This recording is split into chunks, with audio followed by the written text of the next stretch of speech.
तर आपण आज अशा ठिकाणी आलो आहे की ज्या ठिकाणावरून आपल्याला प्रेरणा मिळेल आणि त्या प्रेरणेतून आपला शेतीचा आणि आपला आर्थिक विकास नक्कीच होईल अशी प्रेरणा दायी व्यक्तिमत्वाकडे आपण आलेलो आहोत. आपल्यासोबत आहे प्रितेश दादा धसकट. सेंद्रिय शेती करतात, दशपर्णी अर्क जीवामृत याचं सुद्धा ते निर्माण करतात आणि पहिले स्वतः वापरतात आणि नंतर इतरांना सांगतात की तुम्ही आता वापरा म्हणून. अशा व्यक्तिमत्वासह आज आपण उपस्थित आहोत. न्यूज 24 महाराष्ट्र या लोकप्रिय चॅनलमध्ये तुमचं मनपूर्वक स्वागत. आणि पहिला प्रश्न असा असेल की जीवामृतचे आणि दशपर्णी अर्काचे याचे फायदे काय आहे शेतकऱ्यांना? आता दोन्ही याचं काम वेगवेगळ्या पद्धतीचं आहे. जसं जीवामृत जे आहे हे आपण समजा एक टॉनिक म्हणून किंवा भूसुधारक म्हणून त्याचा वापर करतो. आणि जसं दशपर्णी आहे, दशपर्णी आपण हे जैविक कीटकनाशक म्हणून त्याचा वापर करतो.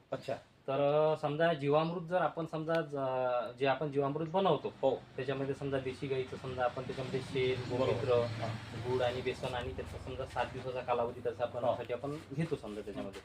आणि ते बनल्यानंतर मग ज्यावेळेस आपण पाऊस वगैरे येतो किंवा जमिनीमध्ये जेव्हा ओलावा असतो तर त्यावेळेस आपण त्याला शेतामध्ये डायरेक्टली असं हे करू शकतो किंवा त्याची फेकून देऊ शकतो किंवा त्याची ड्रिंचिंग करू शकतो.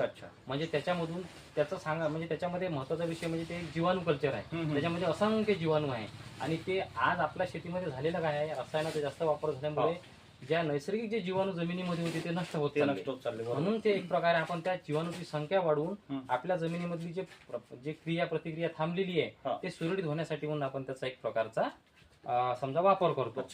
आता त्याच्यामध्ये राहिला विषय दशपर्णीचा. दशपर्णीचा वापर आपण कीटकनाशक म्हणून करतो. तर हे जैविक कीटकनाशक आहे. तर याच्यामध्ये आपण सांगायचं झालं तर याच्यामध्ये अशा वनस्पती की ज्या वनस्पतींना शक्यतोवर जनावर म्हणजे गाय असेल किंवा म्हैस असेल, बैल, बकरी असेल, शक्यतोवर ज्यांना खात नाही.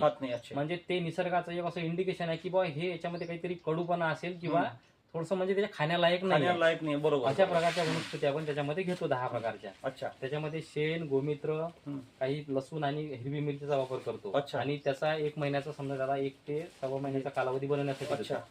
आणि ते बनल्यानंतर जेव्हा आपण त्याचा पानावर स्प्रे घेतो तर त्याचा पानावर स्प्रे घेतल्यानंतर त्याचा विषय असा आहे की जसं आपण रसायनाची जर फवारणी घेतली तर रसायनाच्या फवारणीमुळं पिकावरती 2 प्रकारचे कीटक असतात, शत्रू कीटक आणि मित्र कीटक. बरोबर. आणि रसायनाच्या फवारणीमुळे काय होतात, शत्रू आणि मित्र दोन्ही पण नष्ट होतात.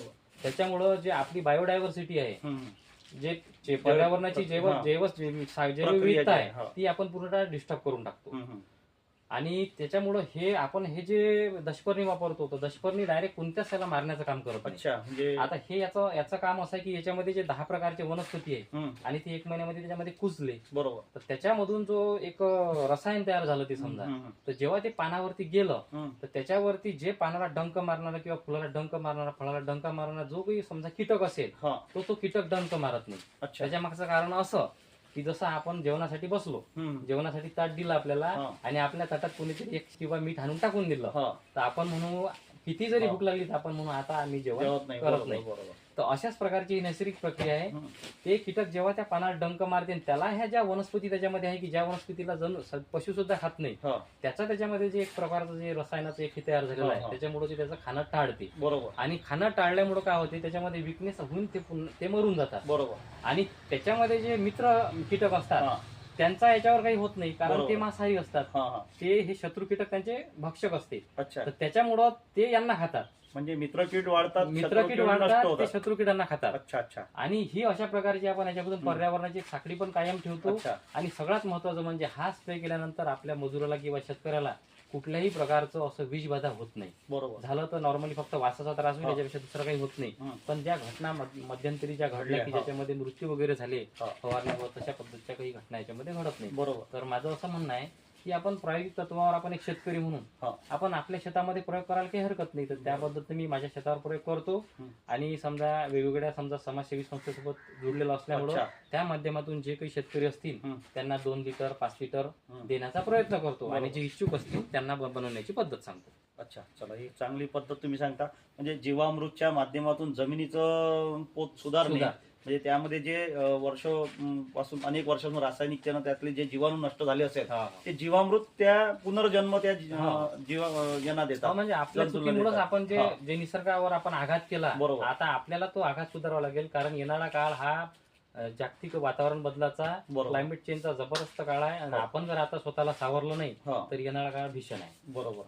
आणि ते जीवामृत दशपर्णी फवारणीसाठी आपण चांगल्या पद्धतीने वापरू शकतो. कमी खर्चात चांगलं आपल्या शेतीची सुधारणा आपण करू शकतो. मात्र यासाठी सातत्य आणि आपलेपण जोपासलं गेलं पाहिजे.